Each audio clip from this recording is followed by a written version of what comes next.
The day you realize your legs don't listen anymore. You don't remember when it started. Maybe it was the moment you needed to push off the armrest just to stand. Maybe it was when your foot caught the rug and you stumbled heart pounding, telling yourself, that was close. Or maybe it was when you reached for your pants and had to hold the wall just to stay upright. But here's what I need you to hear right now. This is not weakness. This is not the end. This is your body asking to be heard. And what we're about to do right now, together can begin to restore the strength, balance, and confidence you thought you'd lost for good. Just you, a chair, 15 minutes, and a quiet revolution against everything that told you, this is just part of getting old. Stay with me. Let's take back what age tried to take away, one movement at a time. Part 1. Reclaiming strength. Seated knee extension. The quadriceps, those thick muscles running along the front of your thighs, are often underestimated until you realize how many everyday movements depend on them. From standing up out of a chair, to climbing stairs, to preventing a fall when you trip, your quads are your body's unsung support system. But after 60, something troubling happens. These muscles begin to atrophy not because you're doing something wrong, but because you're doing too little of what keeps them alive. Intentional activation. Biologically, the quadriceps are composed of 4 muscles that cross the knee joint and help extend the leg. They're the primary movers every time you rise from a seated position. But with age, decreased physical activity, joint pain, or fear of falling, this muscle group quietly weakens. And here's the catch.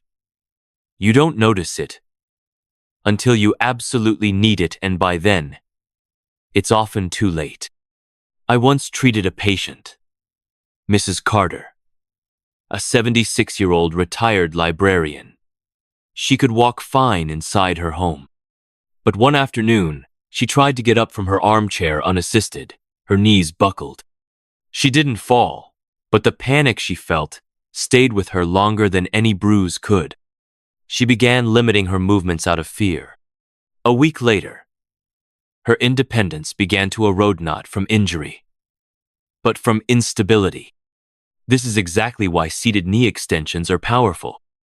Done consistently, they directly strengthen the quadriceps without putting the joints under load or requiring standing balance. Here's the proper form. Sit tall in a sturdy chair with your back straight and both feet flat on the ground. Slowly lift one leg, straightening it until your foot is parallel to the floor. Hold it for a moment, then lower with control.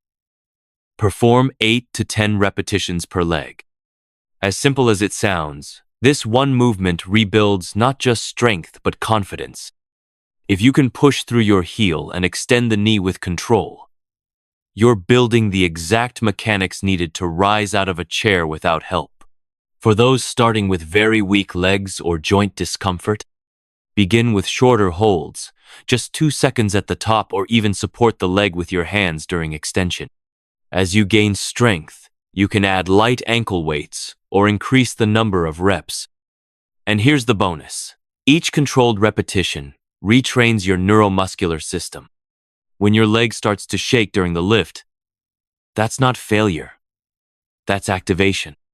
That's your nervous system relearning what it forgot during years of disuse. So don't rush it. Quality over quantity. It's not about how high your leg goes. It's about whether you're in control of the movement.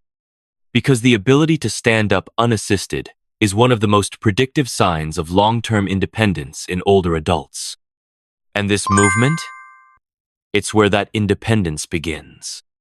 Part 2. Restoring control from the ground up. Ankle pumps. If your legs are the pillars of mobility, then your ankles are the foundation. And when that foundation is weak, stiff, or unstable, everything above it suffers. The ankle joint plays a critical role in balance, proprioception, and gait mechanics. It works in close partnership with the vestibular system, your brain's internal GPS to make constant micro-adjustments as you walk, turn, or react to uneven ground. But with age and prolonged sitting, this joint is one of the first to lose mobility. What does that look like? Swollen feet, a sense of heaviness in the legs, poor circulation, and slower reaction time when navigating stairs or stepping off a curb. It's not just discomfort, it's dysfunction. The seated ankle pump is a deceptively simple but clinically powerful movement that targets all these issues at once. Sit upright in a chair, feet flat on the ground. Lift the front of your foot so your toes point upward. Then press them down like you're stepping on a gas pedal. That's one pump. Repeat rhythmically for 20 to 30 reps per leg. This movement activates the calf muscles, Achilles tendon, and small stabilizers around the ankle. Each contraction acts like a natural vascular pump, promoting venous return from the lower limbs to the heart and preventing fluid buildup in the ankles and feet. For individuals dealing with chronic swelling or early venous insufficiency, this exercise can be a game changer. But there's more. As you flex and extend, you're also rebooting the neural pathways that control fine movement in the lower limbs. This is crucial, because the nerves controlling the foot and ankle tend to go dormant with disuse. Reactivating them through repetitive motion helps reestablish joint awareness, a key component of fall prevention. For an added challenge, draw the alphabet in the air with your toes. It introduces multi-directional motion and increases coordination demands, further sharpening your brain-body connection. Whether you're recovering from surgery, managing diabetes-related neuropathy, or simply trying to walk with more stability, ankle pumps provide a foundation for safer, more confident movement, all without standing up. Part 3. Trunk rotation. Reclaiming core control and spinal awareness. A strong core isn't just about abs. It's about how your spine, hips, and torso work together to stabilize your entire body, especially when you move, twist, or react suddenly. Among older adults, this area often becomes neglected, and the consequences are subtle but serious. Trunk rotation, or the ability to twist your upper body, is a key component of dynamic balance. It's what helps you turn to grab a handrail, reach for something behind you, or redirect your body in mid-step. As we age, this rotational capacity decreases partly due to spinal stiffness, partly due to disuse. The result? Reduced spatial awareness, poor balance, and increased fall risk. Poor trunk mobility is also linked to forward-rounded posture. Over time, this can contribute to kyphosis, the hunched spine appearance, often seen in older adults, which affects not only mobility, but also lung capacity and confidence in movement. The seated trunk rotation exercise directly addresses these issues. Sit tall in a sturdy chair, feet flat on the floor, holding a light object like a water bottle at chest level. Extend your arms forward and slowly rotate your torso from side to side. Focus on control, not speed. Aim for 8 to 10 reps per side. From a physical therapy standpoint, this movement engages the obliques, spinal erectors, and deep stabilizers, like the multifidus.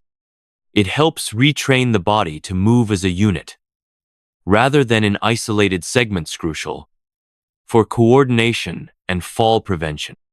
What makes this exercise especially valuable is its cross-body action. Rotating the trunk while the lower body remains still demands coordination between left and right brain hemispheres, reinforcing the neural networks responsible for reflexes and rapid response.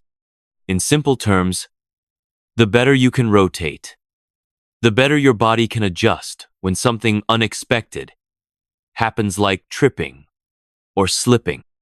It's not just about building strength, it's about regaining your body's ability to sense, adapt, and protect itself. For individuals with osteoporosis or spinal conditions, this movement should be done with smaller range or without added weight. But even modified, it delivers real benefits, restoring functional mobility and helping you move through space with more control and less fear. Part 4. Shoulder strength and fall reflex training.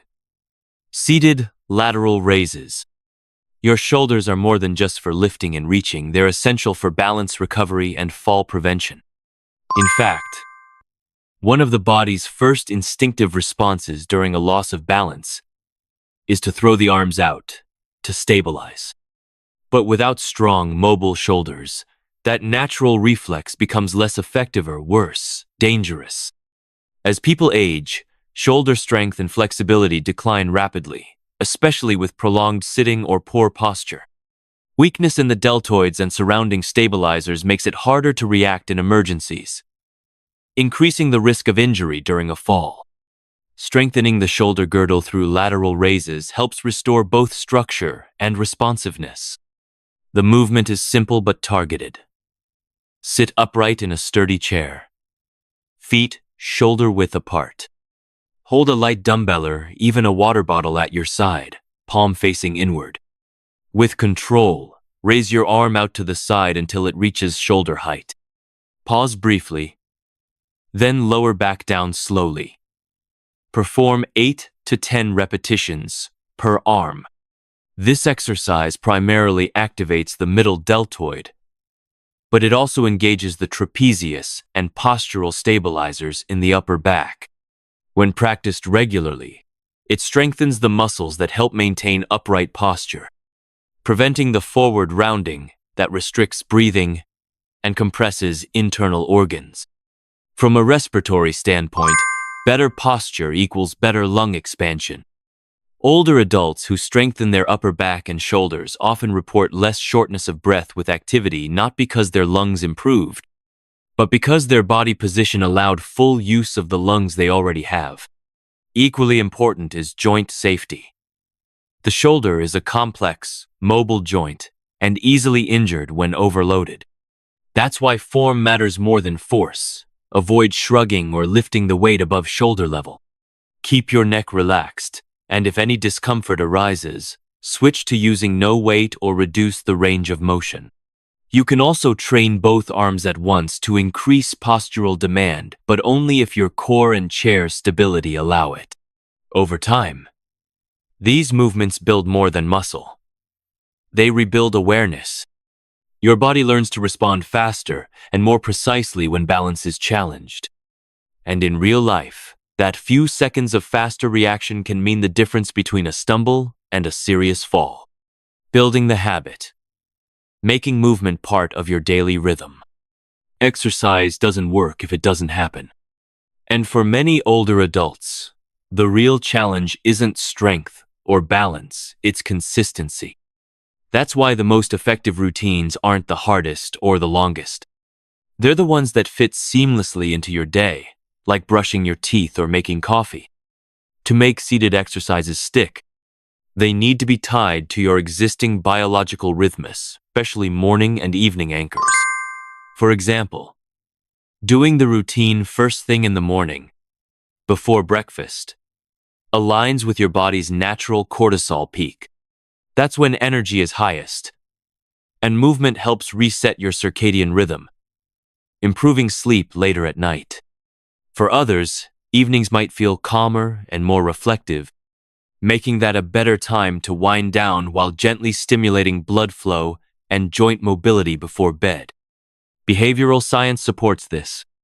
Studies on habit formation show that older adults succeed more when new actions are linked to trigger moments, like turning on the TV or finishing a meal. So instead of thinking of this routine as a workout, think of it as your daily mobility ritual done at the same time, in the same place, with minimal barriers. Once the routine becomes automatic, progression becomes natural. You may start with 8 reps of each move. A few weeks later, that might become 12. Eventually, you may add light ankle or wrist weights. or even transition from seated to partial standing versions, such as sit to stands or supported side leg raises. This gradual advancement isn't just physical, it's neurological. Each level of challenge reinforces brain-muscle communication, deepens motor memory, and boosts self-confidence. And unlike random movement, progressive repetition creates predictable adaptation, what physical therapists refer to as functional conditioning. For those with mobility limitations, consistency still trumps complexity. Even minimal movement, if done daily, keeps the neuromuscular system alert and responsive. That's how you maintain the ability to dress yourself, stand from the toilet, or step into the shower with less fear. Don't aim for intensity. Aim for identity. You're not someone who works out. You're someone who moves every day because movement is how you stay free. Closing. Small movements. Big wins. You've just completed a full 15-minute seated routine, targeting your legs, ankles, core, and shoulders. And while the movements may seem simple, what you've done today is far from small. You've reawakened muscles that protect you from falls. You've restored confidence in joints that have stayed still too long. And most importantly, you've said yes to movement, when it would have been easier to sit back and let time win. But remember, real change comes with consistency. So don't stop here. Make this routine part of your daily rhythm, morning, evening, or whenever your body feels ready. The more you show up, the stronger, steadier, and more independent you'll feel. If this session helped you, please like the video, subscribe for more doctor-approved routines, and share it with someone you care about, a parent, a spouse, a neighbor, anyone who deserves to move through life with confidence. Let's age with purpose. Let's stay strong. Stay steady together.